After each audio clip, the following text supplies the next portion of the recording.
Municipal commissioner Gulberg town Javed Anwar Abbasi کی زیر صدارت فران کا ہفتہ وار اجلاس جو ہوتا ہے اس کا انعقاد کیا گیا۔ اجلاس میں ٹاؤن کو مکمل اختیارات مل جانے پر بلدیاتی امور کی انجام دہی کے حوالے سے لائحہ عمل طے کیا گیا۔ اس موقع پر یونین کونسل آرٹ کے چیئرمین فاروق نعمت اللہ، ڈائریکٹر پارکس ندیم حنیف ہم نے بتایا، پھر ڈائریکٹر ایڈمنسٹریشن محمد علی اور ڈپٹی ڈائریکٹر کونسل سلیم احمد صدیقی، ڈائریکٹر سینیٹیشن وقار احمد، ایکسین MND محمد یاور، ڈپٹی ڈائریکٹر ایجوکیشن عائشہ قمر اور دیگر بلدیاتی افسران بھی موجود تھے۔ اس موقع پر میونسپل کمشنر جاوید انور عباسی نے گلبرگ ٹاؤن کے تمام محکموں کے سربراہان کے ساتھ جہاں اجلاس کیا وہیں 100% اس کو حاضری کو بھی یقینی بنانے کے لیے اور وقت کی پابندی کا خیال رکھنے کی ہدایت جاری کی اور کہا کہ ٹاؤن میں گھوس ملازمین کو کسی صورت برداشت نہیں کیا جائے گا۔ بلدیاتی نظام کے فعال ہونے اور اختیارات عوامی نمائندوں کے پاس آنے سے عوام کی توقعات میں اضافہ ہوا ہے۔ سندھ حکومت کی جانب سے بھیجی گئی OZT میں شارٹ فال ہے۔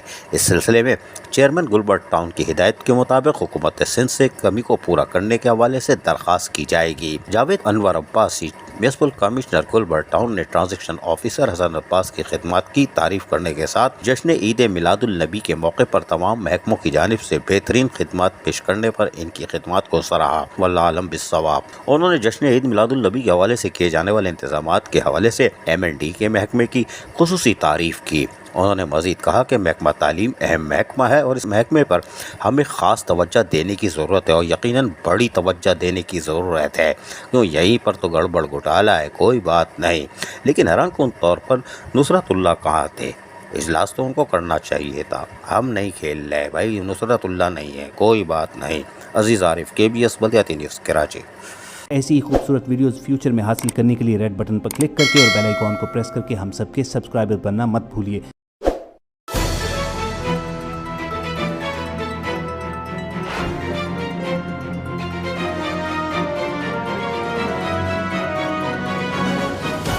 KBS بلدیاتی نیوز۔